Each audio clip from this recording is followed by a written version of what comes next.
یہ اس وقت ایگزیکٹلی جو ہے ہو کیا رہا ہے؟ یعنی ظاہر ہے ہم ایک طرف وہ پہلے دن کا پروٹوکول دیکھتے ہیں، پھر آج ہی بتایا جا رہا ہے کہ اسی طرح سے ضلع بھر کی جو وینز ہیں وہ لگا دی گئیں اور بڑے طریقے سے جو ہے وہ پیش کیا گیا، آلدو سیکورٹی کنسرنز ہو سکتے ہیں، لیکن ایگزیکٹلی اس وقت کورس آف ایکشن ہے کیا؟ پنکی کا ٹریٹمنٹ سندھ پولیس کی طرف سے یا سندھ حکومت کی طرف سے کیا ہے؟ ایسا کیوں ہے؟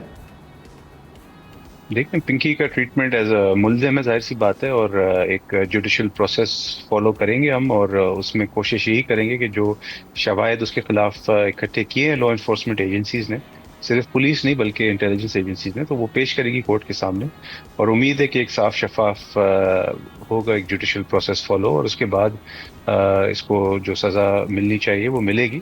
اور پنکی صرف ایک واحد کوئی شخص نہیں تھی یا کوئی خاتون نہیں تھی جو ڈرگز اس معاشرے میں پھیلا رہی تھی، اور بھی اس طرح کے گروہ ہیں، ان کے پیچھے بھی ہم لگے ہوئے ہیں، اور انشاءاللہ کوشش ہماری یہی ہے کہ ہماری جو نوجوان نسل ہے، ہمارے جو بچے ہیں، ہمارا جو معاشرہ ہے اوور آل، اس کو ہم پاک صاف اور شفاف کریں، کیونکہ ڈرگ ظاہر سی بات ہے یہ آنے والی نسلوں کے ساتھ، اسپیشلی یوتھ کے ساتھ بہت زیادہ نقصان پہنچا رہی تھی ان کو۔ تو گول ہمارا یہی ہے، جو چند ہفتے قبل عدی فیال ٹھاکر صاحبہ نے ایک ہوم منسٹری کی جو قائمہ کمیٹی ہے سندھ اسمبلی میں، اس کی میٹنگ بلائی تھی، اور سختی سے بولا تھا آئی جی پولیس کو اور تمام جتنے بھی وہاں پہ لوگ بیٹھے تھے سب کو سختی سے کہا تھا کہ اب no more tolerance regarding drugs and narcotics, اور ہم نے اپنے صوبے کو، اپنے ملک کو پوری طرح سے جو ہے ڈرگ فری بنانا ہے، کیونکہ enough is enough, and this was the time کہ سختی سے ایکشن لیا گیا۔ اینڈ ہم داد دیتے ہیں پولیس کو اور انٹیلیجنس ایجنسیز کو کہ جو ایک خاتون پچھلے کافی سالوں سے فعال تھی ڈرگز پھیلانے میں معاشرے میں، اس کو فائنلی پکڑا ہے۔ اب اچھا، آپ نے کہا کہ ایک high power meeting, decision, this and that, 2018 میں لاہور میں پرچہ ہوا، وہاں سے آنورڈ یہ جو ہے نہیں چلا سسٹم کے گرفتاری کے لیے کوشش ہوتی یا پھر اشتہاری قرار دلوا دیتے۔ پھر ساؤتھ زون میں یہ بتایا جاتا ہے کہ رائڈرز جو ہیں جو یہ منشیات سپلائی کرتے تھے وہ مختلف وقتوں میں پکڑے گئے، لیکن اس کو بھی ٹریس بیک نہیں کیا گیا۔ تو کیا مطلب کوئی انفلوئنس تھا، کوئی روک رہا تھا، یا مطلب آپ سمجھتے تھے کہ یہ اتنا بڑا کارٹیل نہیں ہے کہ جس کے لیے آپ کو جانا چاہیے؟ ایگزیکٹلی ہوا کیا؟ دیکھیں، ظاہر سی بات ہے ابھی تو یہ سب جوڈس میٹر ہے، ساری چیزیں ابھی کورٹ کی پروسیڈنگز میں کلیئر ہوتے رہیں گی اسٹیپ بائی اسٹیپ، بٹ جہاں تک میں نے معلوم کیا وہ یہی کہ یہ جو خاتون ہے یہ ایپلیکیشنز اور جدید سافٹ ویئر کا یوز کرتی تھی، پیمنٹس بھی دیگر جو ایپلیکیشنز ہوتے ہیں اس کے تھرو وصول کرتی تھی، کمیونیکیشن بھی جو ہے باہر کے نمبرز ہوتے تھے، یوزلی یو کے نمبر، یا آج کل ایسے سروسز بہت سارے آ گئے ہیں جو آپ پاکستان میں بیٹھے ہوئے واٹس ایپ پہ کوئی یو کے کا یا کسی اور انٹرنیشنل کنٹری کا نمبر یوز کر سکتے، تو اس لیے بہت مشکل پیش ضرور آ رہی تھی اس کو پکڑنے میں یا ٹریس کرنے میں، بٹ ایک جوائنٹ ایفرٹ تھی، تمام جو قانون نافذ کرنے والے ادارے ہیں اسپیشلی انٹیلیجنس ایجنسیز، فائنلی اس کو پکڑ لیا، اور لیکن نادر امید بھائی، یہی ہے۔ واٹس جی ایپ یو کے نمبر پہ بن سکتا ہے کسی اور اپلیکیشن پہ جس کا سرور، جس کی سورس جو ہے وہ یوگانڈا میں ہو یا سوڈان میں ہو، لیکن یہ منشیات کراچی کی سڑکوں پہ تھی نا، یعنی ساؤتھ زون میں موو کر رہی تھی یا ساؤتھ زون سے چل رہی تھی اور کہیں اور پہنچ رہی تھی، یعنی گلشن آ رہی تھی یا جوہر آ رہی تھی، تو یہ تو نہیں تھا کہ یو کے سے ڈرون آ کے ایگزیکٹلی ڈراپ آف کر کے جا رہا تھا۔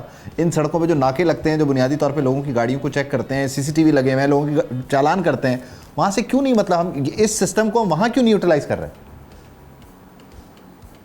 دیکھیں، یہ سسٹم تو ابھی چند مہینے قبل آئے، جو اے آئی انٹیگریٹڈ جو فیشیل ریکگنیشن والا سافٹ ویئر ہے، مگر ابھی بھی نیٹ ورک اتنا نہیں پھیلا ہوا ان کیمراز کا۔ ابھی سیکنڈ فیز میں مزید 2000 کیمراز اور ایڈ کریں، اور ایونچولی یہ 15,000 کیمراز ہو جائیں گے انشاءاللہ، جو کہ پورے کراچی کو گلی گلی کو کور کریں گے۔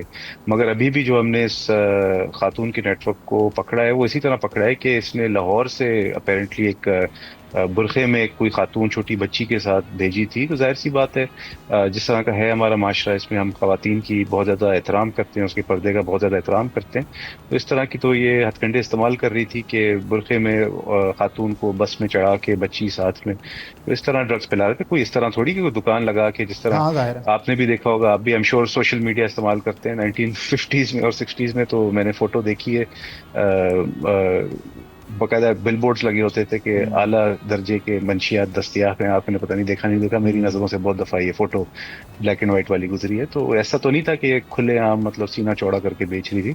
ظاہر سی بات ہے چوری چھپے اور ہاں بس ابھی ایک یہ سیکرٹ نیٹ ورک کہ چلا رہی تھی. لال اور نیلی جو ہے وہ لیبلنگ کے ساتھ ہم نے اس کو تھوڑا سا لائسنس کر کے معاملات کو دوسری طرف کر دیا. اس کی یوٹیلائزیشن اور کنزمپشن پہ بھی بات کر سکتے ہیں ہم. میں ایگزیکٹلی آپ سے پوچھنا چاہ رہا ہوں کہ ایک اور چیز ہے, ایک تھیوری اور ہے.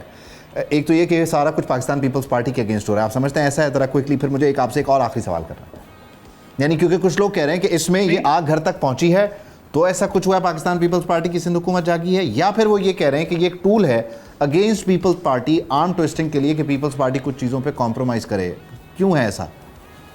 نہیں دیکھیں, ڈرگس تو پورے پاکستان میں ہے, اور پورے پاکستان کے اسلام آباد اور لاہور میں بھی آپ کو شاید کراچی سے زیادہ ہی ملے. میرا بھی لاہور اور اسلام آباد آنا جانا ہوتا ہے, وہاں پہ بھی سنتے ہیں ہم کہ وہاں پہ بھی بہت زیادہ عام ہو چکی ہے. بٹ یہ بات تو فیکٹ ہے کہ زیادہ تر جو میڈیا ٹرائل ہوتا ہے یا سوشل میڈیا پہ کیمپینس کی جاتی ہے وہ پیپلز پارٹی کو یا سندھ گورنمنٹ کو ٹارگیٹ ضرور کی جاتی ہے. آئی ڈونٹ نو, یہ فطرت بن چکی ہے, اب میں کیا بول سکتا ہوں.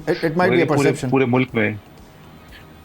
ملک میں ہے. دیکھیں, اگر آپ یہ سینے پہ ہاتھ رکھ کے مجھے یہ بولیں کہ لاہور میں یا اسلام آباد میں آپ کو ڈرگز نہیں ملتی, نہیں لاہور میں اس کی گرفتاری نہیں ہوئی 2018 میں. ہم تو پہلا سوال یہ پوچھ رہے ہیں کہ بھائی 2018 سے آنورڈ یہ آپریٹ کرتی کیسے رہی؟ ہاں, اور وہ جو ظاہر جعفر والا بھی ایک کیس آپ کو یاد ہوگا, اس میں بھی اس طرح کے انکشافات آئے تھے کہ اسلام آباد کا پوش ایریا F7 بلکہ شاید تھا, بہت ہی کوئی وی آئی پی ایریا F7, وہاں پہ وہ شخص ڈرگز کرتا تھا اور ڈرگز عام سے ملتی تھی. تو پورے پاکستان میں صرف پیپلز پارٹی یا سندھ گورنمنٹ کو سنگل آؤٹ کرنا بہت غلط بات ہے. بٹ ہاں, یہ بات ضرور ہے کہ سندھ گورنمنٹ نے, کیونکہ کراچی سب سے بڑا شہر ہے پاکستان کا, اور یہاں پہ ہم چاہتے ہیں کہ بالکل صرف کراچی نہیں, پورا جو سندھ ہے بشمول کراچی وہ ڈرگ فری ہو جائے, اور اس کے لیے آپ کوشش کریں. عزم ہے ہمارا. لاسٹلی ڈیمانڈ اینڈ سپلائی کا بڑا فیکٹر رہتا ہے. یعنی آپ نے کوئی چیز جلدی سے نکالنی ہو, بیچنی ہو, اس کے لیے آپ پینک کریٹ کر دیں. آپ بولیں پیٹرول مہنگا ہونے والا ہے, لوگ لائنوں میں لگ کر جو ہے پیٹرول بھروانا شروع کر دیتے ہیں, 11% زیادہ سیل ہو جاتی ہے. یہ آپ سمجھ رہے ہیں میں کیا کہنا چاہ رہا ہوں؟ اس تناظر میں آپ نے مارکیٹ کو کیٹر کیا ہے, کیونکہ جو کنزیوم کرنے والا ہے وہ جو لیٹ سے 10 گرام یا 20 گرام والا تھا وہ سوچے گا میں اگلے دن کی سٹاکنگ کر لوں اور میں 100 گرام پہ چلا جاؤں. آپ نے مارکیٹ کے اس فلو کو توڑنے کے لیے آگے کو بند باندھا ہے؟ دیکھیے, یہ تو ہمارے جو قانون نافذ کرنے والے ادارے ہیں, اینٹی نارکوٹکس فورس ہو گیا اور دیگر جو ادارے ہوتے ہیں, وہ تو آن دا فیلڈ جگہ جگہ ریڈز بھی کر رہے ہیں, جہاں جہاں ان کو انفارمیشن مل رہی ہے ریڈ بھی کر رہے ہیں. اور دیکھیں, یہ تو میری بھی گفتگو ہوئی تھی NF کے ایک اعلیٰ عہدیدار سے. انہوں نے کہا تھا کہ ہم جو سپلائر ہے اس کو ایز اے کرمنل ٹریٹ کرتے ہیں, جو کنزیومر ہے اس کو ایز اے وکٹم ٹریٹ کرتے ہیں. ان مائی پرسنل اوپینین, اگین میں حکومتی آپ کو موقف نہیں دے رہا ہوں, ان مائی پرسنل اوپینین جو کنزیومر ہے اس کو بھی کڑی سی کڑی سزا دینی چاہیے, تاکہ اگین ڈیمانڈ سپلائی کا ایک ملاپ ہوتا ہے جس کی وجہ سے مارکیٹ چلتی ہے. تو جو ڈیمانڈ کرنے والا ہے اس کو بھی سزا دینی چاہیے, تاکہ اگر وہ کرمنلائز ہوگا وہ بھی تھوڑا ڈرے گا, اور باقی لوگ اس سے سبق سیکھیں گے. سپلائی. بہت شکریہ Nadir, thank you for joining. Subscribe کریں اور بیل دبائیں تاکہ کوئی خبر رہ نہ جائے.